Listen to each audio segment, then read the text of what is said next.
आज हम लोग देखेंगे पृथ्वी और हमारा जीवन। ये कक्षा 8 की पुस्तक है भूगोल की। तो इसमें आज हम लोग पहले इसमें देख लेते हैं विषय सूची। तो विषय सूची में ये पहला पाठ था संसाधन और दूसरा पाठ था भारत कृषि एवं सिंचाई। इसकी वीडियो अपलोड हो चुकी है। और पाठ 3 है भारत खनिज संपदा और पाठ 4 है भारत शक्ति के साधन और पाठ 5 है भारत उद्योग धंधे। तो यहाँ तक ये वीडियो सारे अपलोड हो चुके हैं। आज हम लोग इस वीडियो में देखेंगे भारत यातायात व्यापार एवं संचार।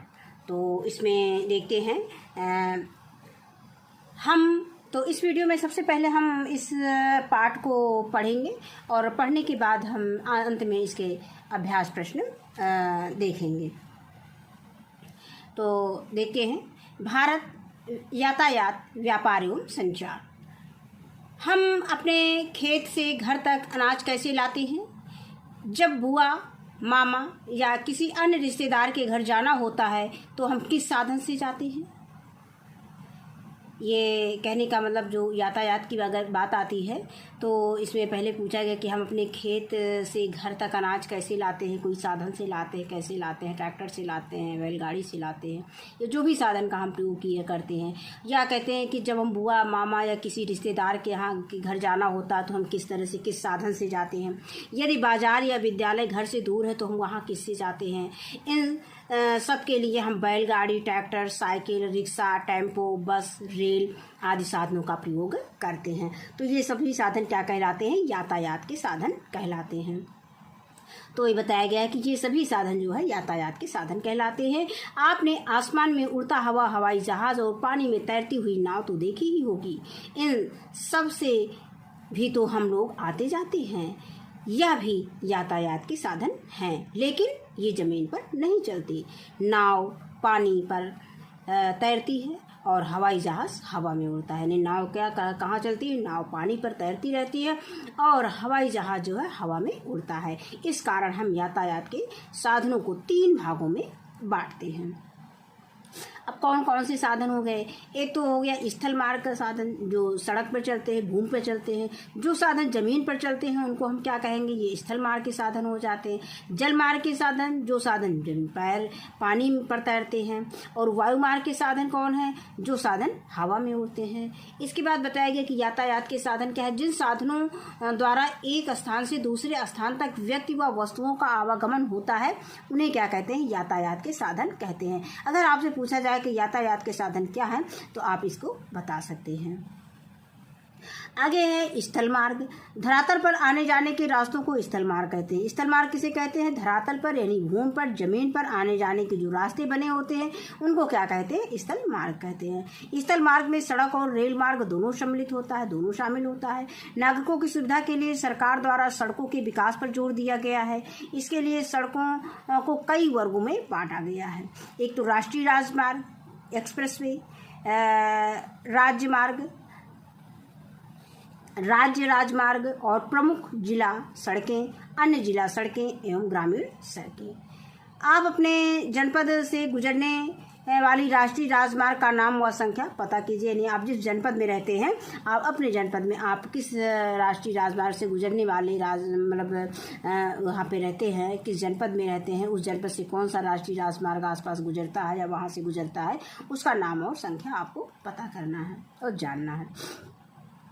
आप भारत में सड़क मार्ग के विस्तार को मानचित्र 6.1 पर देखिए और बताइए कि भारत के किस क्षेत्र में सड़कें अधिक हैं व किस क्षेत्र में कम हैं।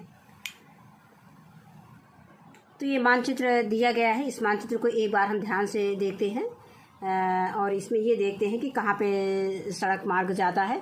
ये जो लाल रंग से ये डबल लाइनें गई हैं, ये सारी सड़क मार्ग को दिखाई गई हैं।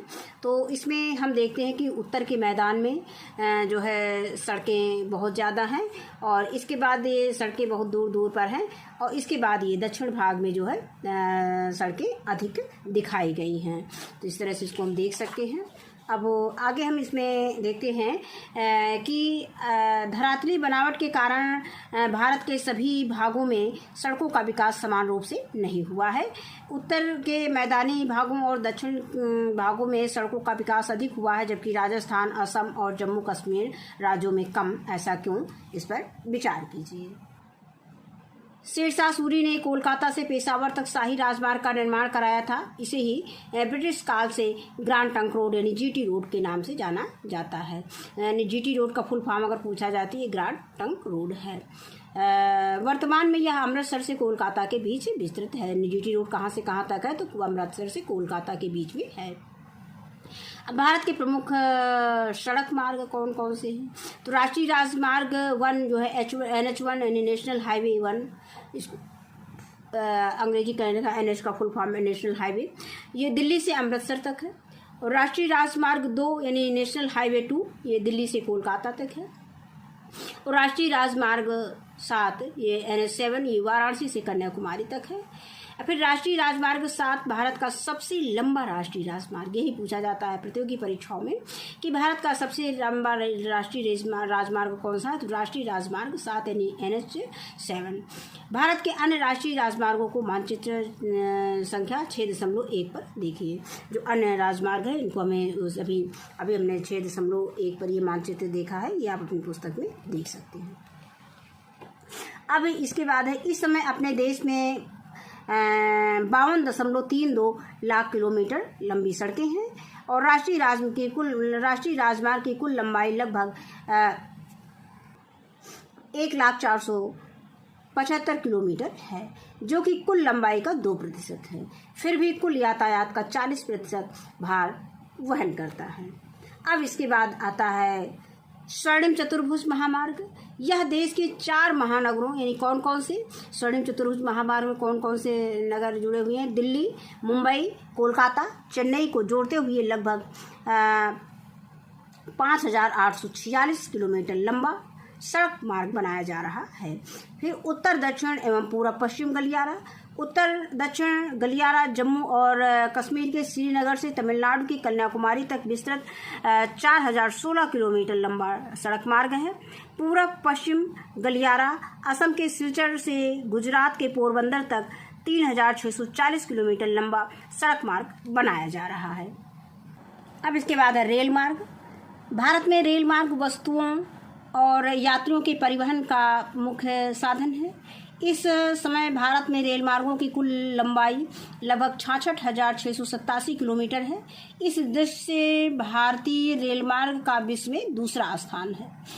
रेलों के विकास से कम समय में अधिक यात्रियों का आना जाना और माल ढुलाई संभव हो गया है। डीजल और बिजली के इंजनों के प्रयोग से रेलगाड़ियों की गति तेज हो गई है।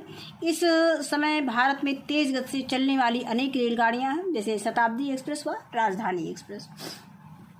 आप भारत में रेल मार्ग के विस्तार को मानचित्र 6.2 पर देखिए और बताइए कि भारत के किस भाग में अधिक रेल मार्ग है और किस भाग में कम। ऐसा क्यों, ये विचार करना है। और इसके बाद एक और जानकारी दी गई है कि भारत में पहली रेलगाड़ी सन 1853 में मुंबई से ठाणे तक 34 किलोमीटर लंबे मार्ग पर चलाई गई थी। ये मानचित्र संख्या 6.2 भारत का रेल मार्ग दिखाया गया है। तो इसमें हम देखते हैं कि जो मैदानी भाग है वहाँ पर रेलवे ट्रैक यानी रेल की पटरियाँ ज़्यादा बिछाई गई हैं, क्योंकि जो समतल भाग होता है वहाँ पर रेल की पटरियाँ बिछाना आसान होता है और ऊबड़ खाबड़ या जो पहाड़ी इलाके होते हैं वहाँ पर जो है पटरियाँ बिछाना आसान नहीं होता है। इसलिए जो मैदानी इलाकों में रेलवे ट्रैक यानी रेल मार्ग ज़्यादा दिखाई देता है। अब उसी में आगे दिया गया है कि मैदानी भागों में रेल मार्ग बनाना आसान होता है, जबकि पहाड़ी क्षेत्रों में कठिन होता है।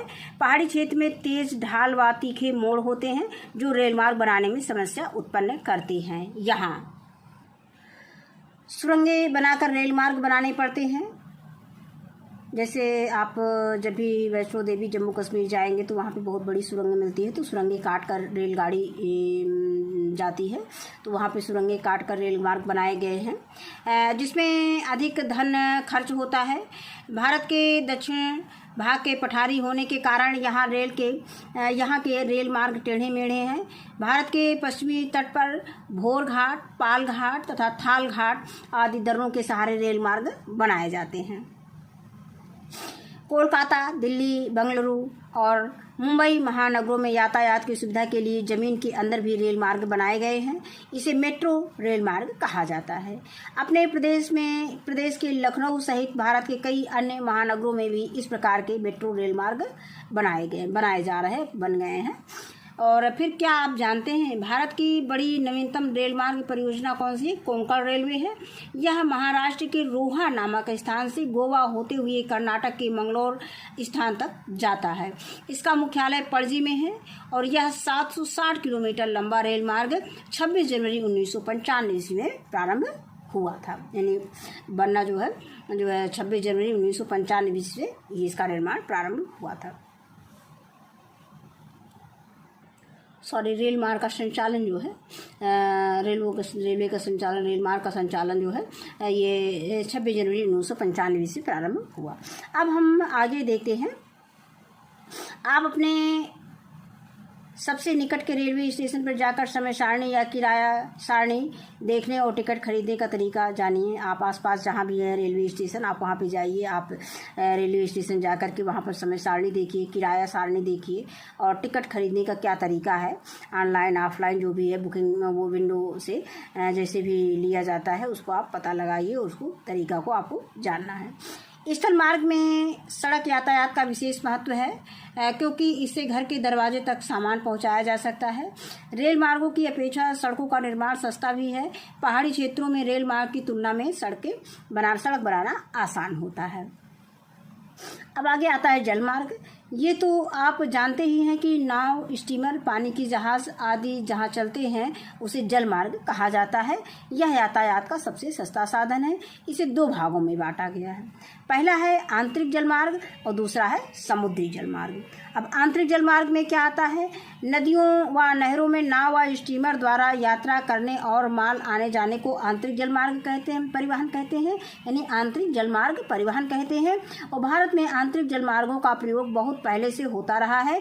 रेल मार्गों के निर्माण से पहले यातायात का मुख्य मार्ग जल मार्ग ही था। भारत में प्रमुख राष्ट्रीय जल मार्ग कौन कौन से हैं? नंबर का दिया गया है गंगा नदी पर यह प्रयागराज व हल्दिया के बीच 1620 किलोमीटर लंबा मार्ग है। दूसरा दिया गया है ब्रह्मपुत्र। ये जो ब्रह्मपुत्र नदी पर सदिया से धुबरी के बीच 891 किलोमीटर लंबा मार्ग है।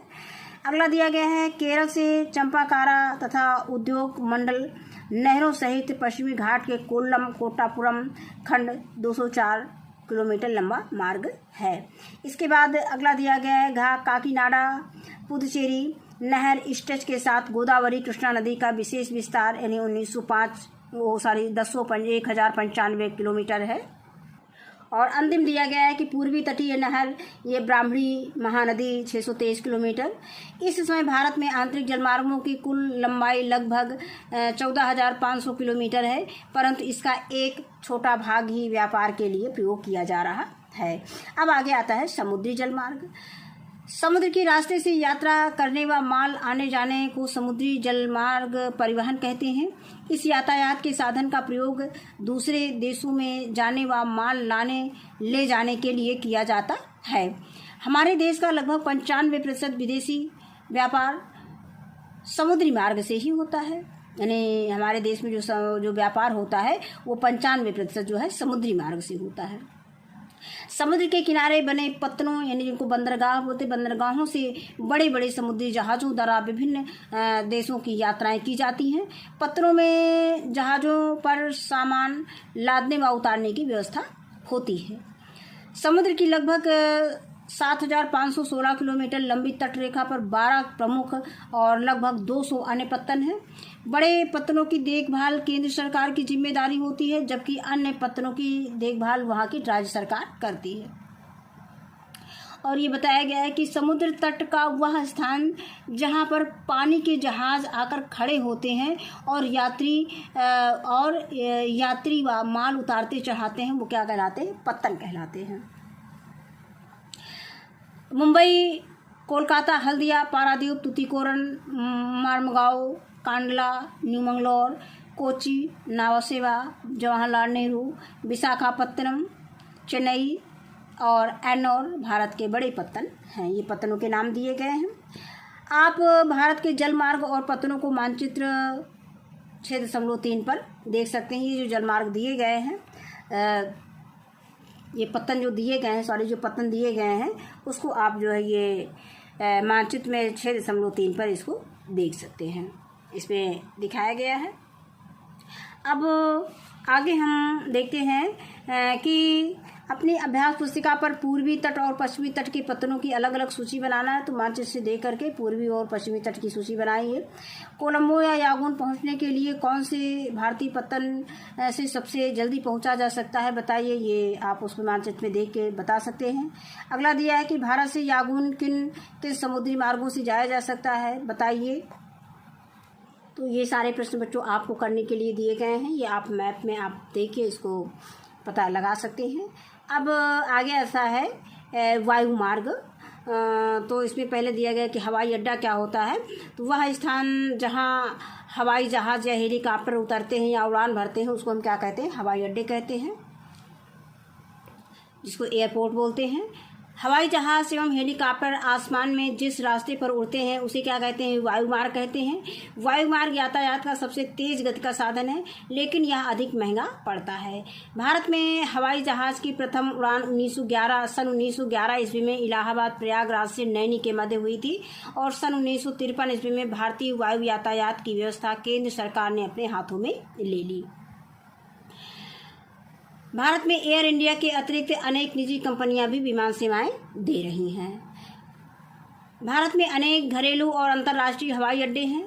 अंतर्राष्ट्रीय हवाई अड्डे के वे स्थान हैं जहां वे हवाई जहाज़ विदेशों के लिए उड़ते हैं तथा घरेलू हवाई जहाज़ों हवाई अड्डों से देश के अंदर हवाई यात्रा की जाती है।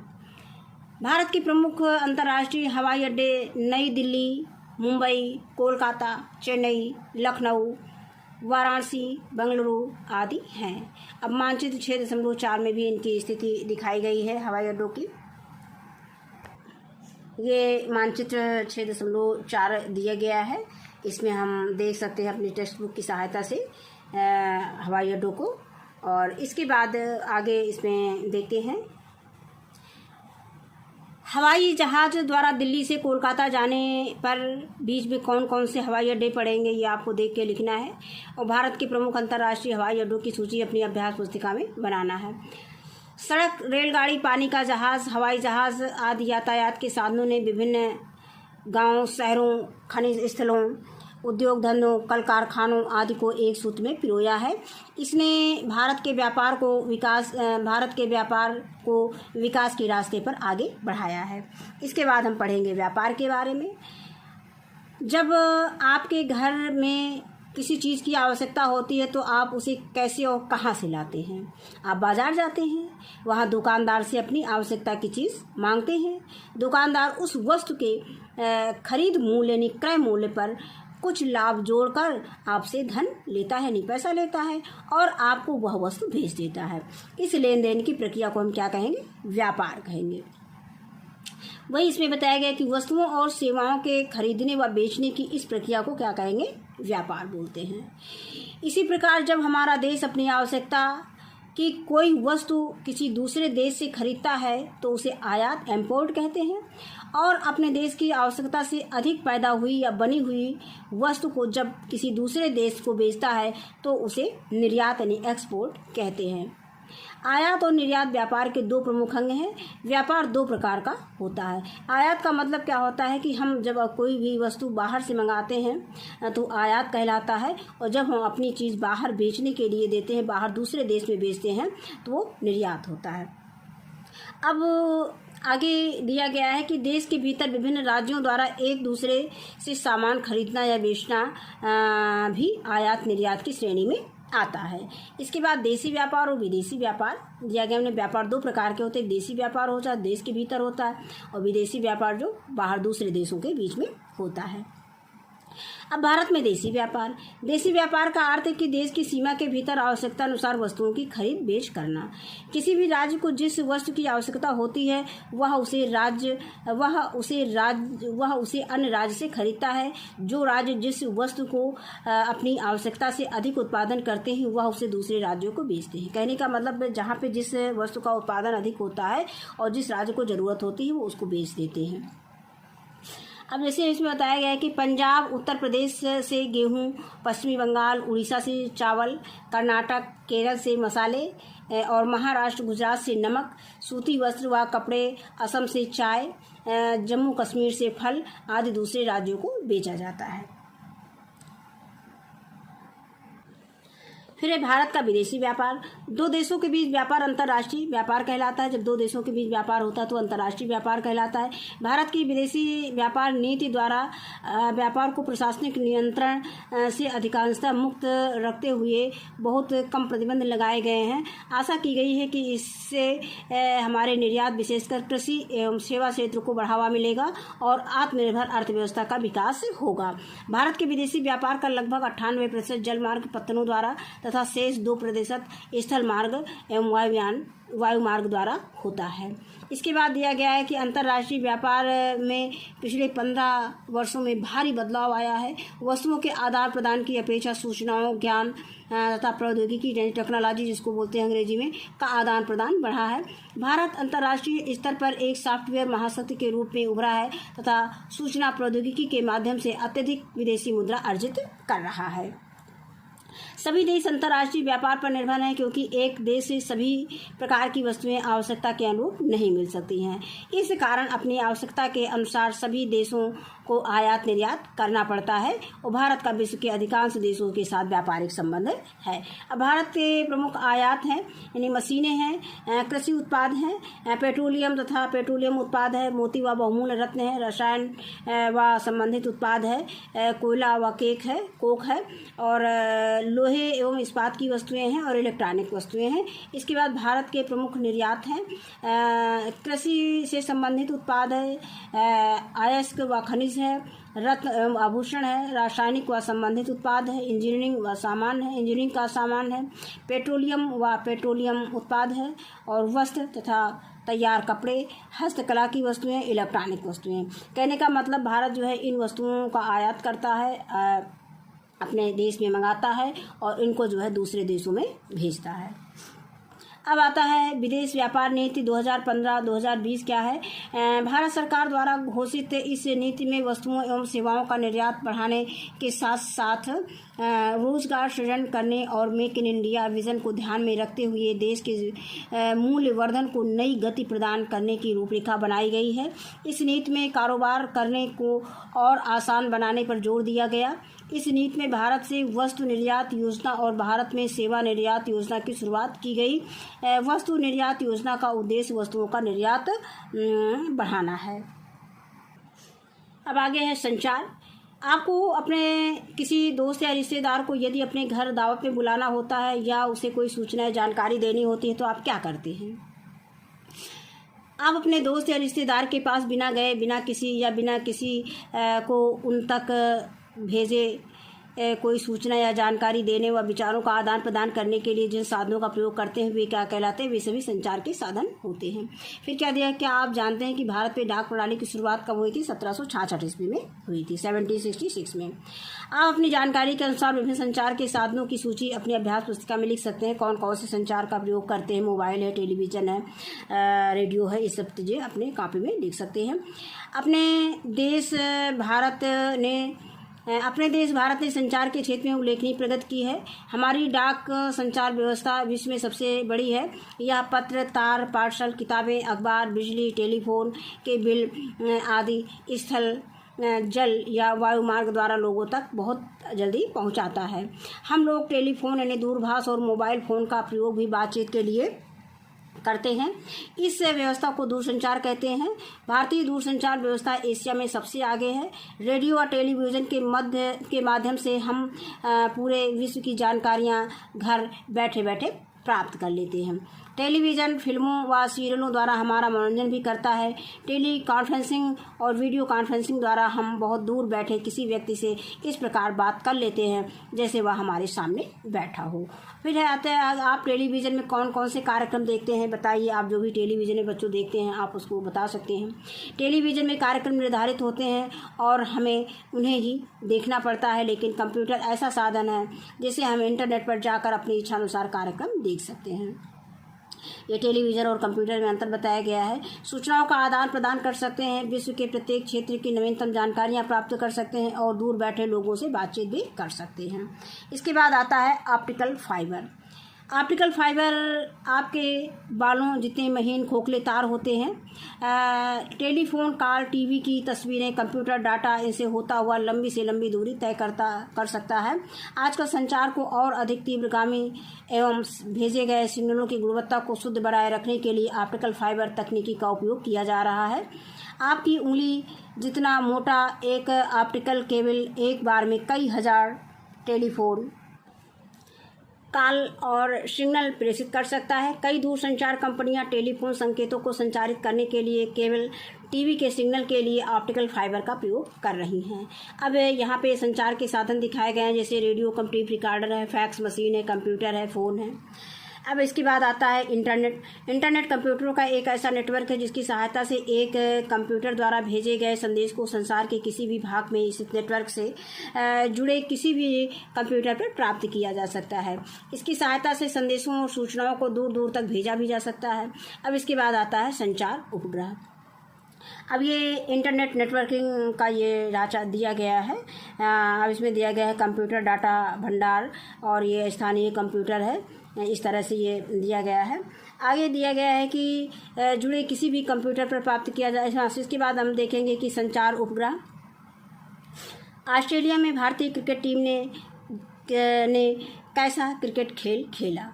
पहले हम इसका सीधा प्रसारण नहीं देख पाते थे, पर अब हम टेलीविज़न और इंटरनेट की सहायता से तुरंत ही क्रिकेट मैच हो या कोई उत्सव समारोह उसका सीधा प्रसारण देख सकते हैं। इसे संभव बनाया है संचार उपग्रहों ने। इस समय संचार उपग्रह दूरस्थ शिक्षा, ग्राम विकास, महिला एवं शिशु कल्याण, पंचायती राज, व्यावसायिक प्रशिक्षण, जनसंख्या नियंत्रण आदि कार्यक्रमों को अच्छे ढंग से जन जन तक पहुंचा रहे हैं। भारत के इनसेट श्रृंखला के उपग्रह संचार कार्यक्रम में सहयोग कर रहे हैं। इसके बाद और भी जानिए, दिया गया है विश्व व्यापार संगठन WTO व्यापारिक मामलों की एक विश्व स्तरीय संस्था है। कहने का मतलब WTO विश्व व्यापार संगठन, वर्ल्ड ट्रेड ऑर्गेनाइजेशन इसका फुल फॉर्म होगा इंग्लिश में। तो इसको हिंदी में क्या कहेंगे, विश्व व्यापार संगठन, यानी व्यापारिक मामलों की एक विश्व स्तरीय संस्था है जिसके भारत सहित अनेक देश सदस्य हैं। यानी WTO का सदस्य भारत भी है और भारत देश के अलावा और भी अनेक देश इसमें शामिल हैं इस संस्था में। अब है इंटरनेट पर प्रयोग किए जाने वाले WWW का विस्तारित रूप वर्ल्ड वाइड वेब, यानी वर्ल्ड वाइड वेब। ये भी परीक्षाओं में पूछा जाता है कि WWW का फुल फॉर्म क्या होता है, तो ये हमें याद रखना पड़ेगा, वर्ल्ड वाइड वेब होता है। इसके बाद आते हैं शब्दावली पे। सॉफ्टवेयर यानी जिस इकाई पर कंप्यूटर में कार्य किया जाता है उसे हम क्या बोलेंगे, सॉफ्टवेयर कहते हैं। प्रौद्योगिकी का मतलब तकनीकी ज्ञान। अब इसके बाद हम आते हैं इसके अभ्यास प्रश्न पर। इसमें पहला प्रश्न है कि निम्नलिखित प्रश्नों के उत्तर संक्षेप में लिखिए। इसमें का दिया है, यातायात के साधनों की उपयोगिता लिखिए। तो इसके उत्तर में हम लिखेंगे कि वर्तमान समय में किसी राष्ट्र का औद्योगिक तथा आर्थिक विकास यातायात के साधनों पर ही निर्भर करता है। अतः हम यातायात के साधनों की उपयोगिता को निम्न प्रकार से व्यक्त कर सकते हैं। नंबर 1, यातायात के साधनों के विकास से राष्ट्र समृद्ध और शक्तिशाली बनता है। और दूसरा बिंदु इसमें लिखेंगे कि यातायात के साधन जितने सुलभ और द्रुतगामी होंगे, देश में आर्थिक विकास उतनी ही तेजी से होगी। और आगे है नंबर 3, यातायात के साधनों द्वारा तैयार माल, खाद्यान्न, कृषि उपजें तथा खनिज उत्पाद मांग के अनुसार सुविधा पूर्वक एक स्थान से दूसरे स्थान तक भेजे जा सकते हैं। और अंतिम बिंदु इसमें हम दे सकते हैं कि यातायात के साधनों द्वारा दूर दूर बिखरे गांवों को शहरों से जोड़ा जा सकता है। इसके बाद अगला प्रश्न आता है कि व्यापार से आप क्या समझते हैं। तो इसका उत्तर है कि वस्तुओं और सेवाओं की खरीदने व बेचने की प्रक्रिया को व्यापार कहते हैं। प्रश्न संख्या ग है कि भारत का अधिकतर विदेशी व्यापार समुद्री मार्गों द्वारा होता है, क्यों? यानी ज़्यादातर जो भारत का विदेशी व्यापार है वो समुद्री मार्ग के द्वारा क्यों होता है, इसका कारण हमें लिखना है। तो इसका उत्तर है कि भारत का अधिकतर विदेशी व्यापार समुद्री मार्गों द्वारा होता है क्योंकि यह सुविधाजनक व सस्ता होता है, सुविधाजनक भी रहता है और अन्य मार्गों से ये सस्ता पड़ता है। इसके बाद आता है वायु परिवहन की उपयोगिता। अब वायु हम हेडिंग डाल देंगे वायु परिवहन की उपयोगिता। इसके बाद लिखेंगे कि वायु परिवहन यातायात की सबसे तेज गति का साधन है। इस साधन के द्वारा व्यक्ति बहुत कम समय में देश विदेश पहुंच सकता है। अब आता है अंगा। प्रश्न संख्या अंगा है, भारत का विदेशी व्यापार मुख्य रूप से किन साधनों द्वारा होता है और क्यों? तो इसके उत्तर में लिखेंगे कि भारत का विदेशी व्यापार मुख्य रूप से स्थल मार्ग, वायु मार्ग व जल मार्ग से होता है, क्योंकि इन मार्गों के द्वारा माल की आवाजाही में सुविधा होती है और समय की भी बचत होती है। आगे प्रश्न है कि देश की प्रगति के लिए आयात निर्यात दोनों आवश्यक है, क्यों? तो किसी देश की, इसके उत्तर में लिखेंगे किसी देश की प्रगति के लिए आयात निर्यात दोनों आवश्यक है क्योंकि किसी एक देश से ज़रूरत के अनुरूप सभी वस्तुएं नहीं मिल सकती हैं। इसमें बिंदी लगा देंगे। इसलिए अपनी आवश्यकता के अनुसार सभी देशों को आयात निर्यात दोनों करना आवश्यक होता है। इसके बाद इसमें अंतिम प्रश्न दिया गया है कि संचार के विभिन्न साधनों की उपयोगिता लिखिए। इसको हम इसे हम टेक्स्ट बुक में देखते हैं। तो इसमें हम यहाँ से लिखेंगे संचार के क्षेत्र में, संचार के हमें प्रश्न में पूछा गया है कि संचार के विभिन्न साधनों की उपयोगिता बतानी है, तो हम यहीं से उत्तर लिखेंगे कि संचार के क्षेत्र में उल्लेखनीय प्रगति की है, या हम लिख सकते हैं कि अच्छी प्रगति की है। हमारी डाक व्यवस्था यानी डाक संचार व्यवस्था विश्व में सबसे बड़ी है। यह पत्र, तार, पार्सल, किताबें, अखबार, बिजली व टेलीफोन केबल आदि स्थल, जल या वायु परिवहन द्वारा लोगों तक बहुत जल्दी पहुंचाता है। हम लोग टेलीफोन यानी दूरभाष और मोबाइल फ़ोन का प्रयोग भी बातचीत के लिए करते हैं। इस व्यवस्था को दूरसंचार कहते हैं। भारतीय दूरसंचार व्यवस्था एशिया में सबसे आगे है। रेडियो व टेलीविज़न के माध्यम से हम पूरे विश्व की जानकारियाँ घर बैठे बैठे प्राप्त कर लेते हैं। टेलीविज़न फिल्मी व सीरियलों द्वारा हमारा मनोरंजन भी करता है। टेली कॉन्फ्रेंसिंग और वीडियो कॉन्फ्रेंसिंग द्वारा हम बहुत दूर बैठे किसी व्यक्ति से इस प्रकार बात कर लेते हैं जैसे वह हमारे सामने बैठा हो। तो इसका उत्तर हम यहाँ तक लिख सकते हैं, यहाँ तक लिख देंगे। इसके बाद प्रश्न संख्या 2 है, सही उत्तर के सामने सही का चिन्ह लगाइए। तो कहा है कि रेल मार्ग व सड़क मार्ग बनाना सस्ता व सरल है। दिया है, पहला दिया है पठारों पर, दूसरा है पहाड़ों पर और अगला है मैदानों पर। तो ये हमने भी पाठ में पढ़ा है कि मैदानों पर जो है रेल मार्ग व सड़क मार्ग बनाना आसान है, तो हम यहाँ पे सही का निशान लगा देंगे। इसके बाद कहा है कि सबसे तेज चलने वाला यातायात का साधन कौन सा है? रेल है, हवाई जहाज़ है, बस है। तो सबसे तेज चलने वाला यातायात का साधन हवाई जहाज़ है। और इसके बाद आता है पाकिस्तान जाने के लिए सबसे उपयुक्त बंदरगाह कौन सा है? तो कोच्चि दिया है, कांडला दिया गया है, पारादीप दिया है। तो यहाँ पे हम कांडला में निशान लगाएंगे। नहीं, सबसे उपयुक्त बंदरगाह पाकिस्तान जाने के लिए कांडला बंदरगाह है। इसके बाद अगला है प्रश्न घ, 2 या 2 से अधिक देशों के बीच के व्यापार को दर्शाता है। आंतरिक व्यापार, बाहरी व्यापार, या हम कह सकते हैं अंतर्राष्ट्रीय व्यापार। तो अंतर्राष्ट्रीय व्यापार इसमें सही हो जाएगा। फिर अंगा दिया गया है कि निम्नलिखित में कौन संचार का साधन नहीं है? टेली कॉन्फ्रेंसिंग, हेलीकॉप्टर और इंटरनेट। तो हेलीकॉप्टर जो है संचार का साधन नहीं है। यहाँ हेलीकॉप्टर में सही का निशान लगा देंगे। तो ये पाठ हमारा यहीं पे समाप्त होता है। इस वीडियो में बस इतना ही और वीडियो देखने के लिए बहुत बहुत धन्यवाद।